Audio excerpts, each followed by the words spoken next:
Game is dependent on female sexual dominance. This dominance translates to all areas of male endeavor. It is a stifling, backwards, wasteful expenditure of male vitality. In any area where the practice of it arises from natural conditions and social pressures, you will see the same associative symptoms of the pathology that causes game, which, as I've said already, is a female sexual dominance over men. Simply put, when male excellence is at a standstill and females have some access to some external source of sustenance or advantage over men, you will see game arise, since game at its core is a prolonged game of cutthroat amongst men for access to females. Now, when the state bankrolled female dominance over men in poor urban areas via welfare and other subsidies, the males, since they were essentially strong-armed into equal economic status, were forced to find other ways to differentiate themselves to women. And this is when male competition, the driving force of civilization, makes the transition from healthy male versus male competition to oftentimes ultra-violent, economically destructive, poverty-inducing, gynocentric male versus male competition. Now, I remember in the early 90s when you used to hear a lot about the epidemic of black-on-black crime in the areas where game first arose. But I always knew that term to be inaccurate, not because it wasn't happening, but because the root cause of this violence was never examined. What I mean to say is this: you can take any community of men and women, regardless of race or any other distinctions, and artificially induce male economic poverty, or at the least economic equality across the board. In this case, we saw it happen via the crack epidemic and women's welfare programs. Then, if you give the women even the slightest amount of advantage economically over the men, which is exactly what a welfare check is, you will see the men especially turn against each other, and violence will not be black on black, but male on male. I challenge anybody to pull up the statistics and see how much male-on-female violence compromised the total amount of violence during the epidemic of so-called black-on-black violence. What happened exactly? Women were encouraged to remove the fathers from the household in order to gain access to government welfare. The men were then blamed for the fatherlessness that ensued, and the rest that followed was drugs, poverty, and violent competition for females.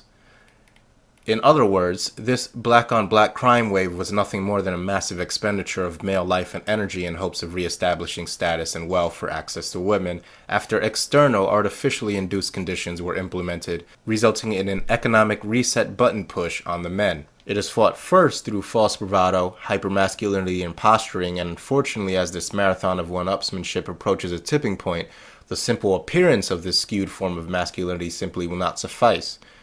No, there has to be blood because the women are always watching.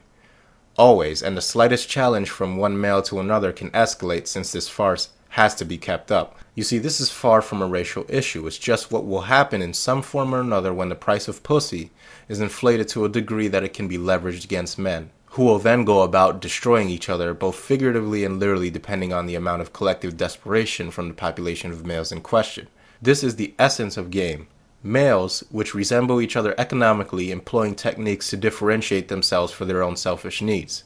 It's the study of the inner workings of unhealthy male versus male competition, if this competition is defined as being any competition that doesn't have a net positive result for both the winners and the losers. To test my theory, ask yourself this: if you were to take two men that implement game with equal frequency and talent, exactly equal in all ways other than the fact that one makes double the amount of money than the other, which one will these females choose every time? I think you know the answer. Game is predatory male-on-male competition, nothing else. Now, I read about an experiment that was conducted on male desirability in regards to the lions of Africa that I've put in a link. It turns out that lions are the only felines that grow manes, and it was believed that a male lion's mane was actually some sort of display of status and virility. So to test this, 4 different stuffed lions were set up in different locations, and hyena sounds were played to attract both male and female lions to the stuffed dummy male lions. And it was found that females had almost an exclusive preference for the dummies with black colored manes, and that male lions would attack the lighter maned lions, leaving the dark maned lions in peace. Further studies on the health and virility of these darker maned lions also proved them to be the superior specimens of their species in almost all regards, the true alpha males of their species. Now, these dark maned lions are not the feline equivalent of PUAs and those that practice game.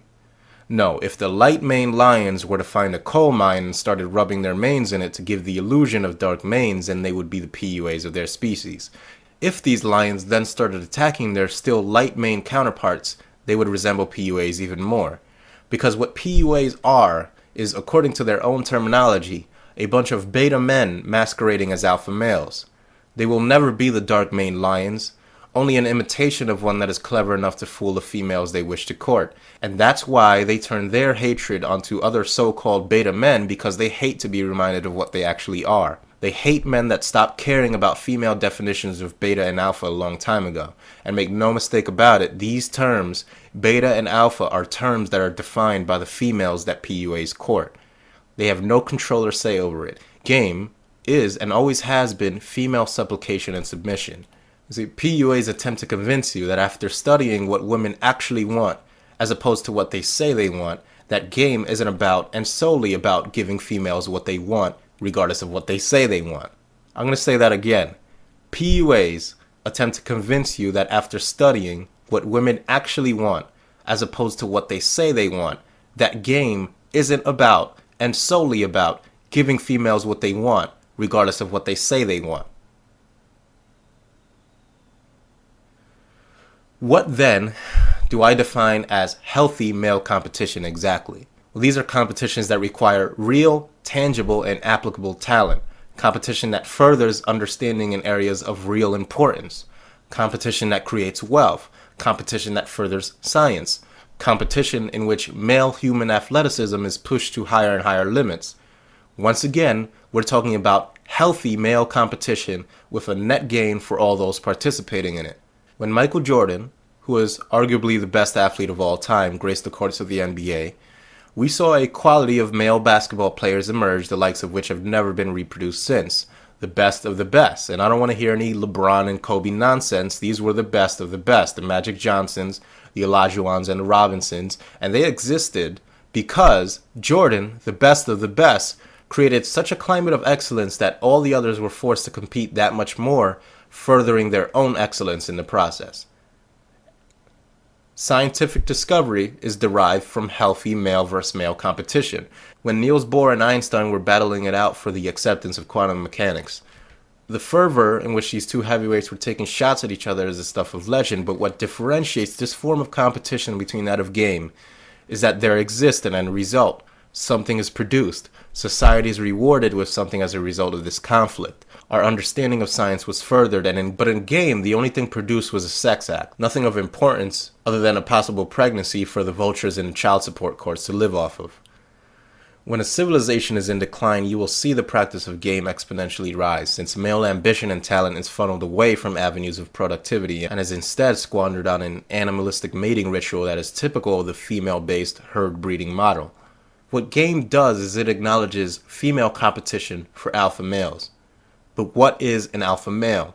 Let me tell you right off the bat that no matter what PUAs or the proponents of game will tell you, an alpha male is in the purest sense dictated and defined by the general consensus of women in regards to what makes a man sexually attractive. Nothing else. An alpha male, according to the principles of game, is any man that is sexually attractive to large amounts of women. That is the only requirement according to game literature. Trust me, they'll try to tell you otherwise, but in the purest sense, it is their definition of the term. And so what women define or classify as an alpha male is what they attempt to emulate. Because game is reactionary. It is a reflection of and a reaction to female power. And those that practice it will often mask this capitulation by insinuating that game is an attempt at understanding and thus eventually controlling female psychology. And that statement certainly has a degree of truth to it, but what they hide is the end game of this game. The question that needs to be asked is whether or not female psychology is worth scrutiny and whether or not there are suitable rewards to be garnered in controlling it. What are men as a collective getting out of it? The juice isn't worth the squeeze. Men figured this out a long time ago and set their sights on decoding and understanding the forces of nature, and civilization as we know it was the payoff. Any culture, country, or nation in which the main area of male expertise is female courtship will crumble in on itself. Implosion is the only possible fate awaiting those that put too much emphasis on the female psyche. Game is a symptom of an addiction to the allure of women. This allure is biological. Men are predisposed to like women, thus there can be either a frenetic mad dash to bask in the allure of women, or an attempt from men to escape their biology, and in this regard, females are way ahead of us. Any legitimate discussion from men in terms of exploring ways of surmounting and escaping their biological mandate and compulsions is deemed by PUAs and feminists alike as something to be shamed and ridiculed. Beta behavior, if we were using PUA syntax. Men going their own way is the first attempt at such a thing, but somewhere, someday, some beta scientist will break the female monopoly on breeding. That's a matter of course, not if, but when. This will be the point in which equality between the genders will be achieved. This is the point in which men will surpass their last and final female dependency. But as of now, the majority of men are quite content to surrender to their biological dependencies. And if you look at the behavior of women, however, you see that they have a consistent, sustained record of demanding from society that they not be considered slaves to their biology. We see over and over how fervently females fight being controlled by their biology through sperm banks, through restricting the possibility of a father to conduct a paternity test, through birth control, through abortion for their convenience. Women fight to eliminate the negative consequences of their biological compulsions, and men fight amongst themselves to convince women to let them indulge in theirs as much as possible. The PUAs are simply a band of manginas that finally learned how to get laid, and I say this with quite a bit of skepticism since I'm deeply suspicious of just how much these people actually are getting laid. But pay attention to their behavior and you'll see it yourself. They do what they believe women like because they think it will get them laid, just like manginas and white knights and male feminists who bash other men thinking it will get them laid. The only difference is that they may have actually gotten laid in the process. They still denigrate other men in hopes of appearing to be better to the women that they are dependent on. The term beta male is the equivalent of being called a misogynist by a male feminist. It's a separative term designed to show women who has what they want and who doesn't.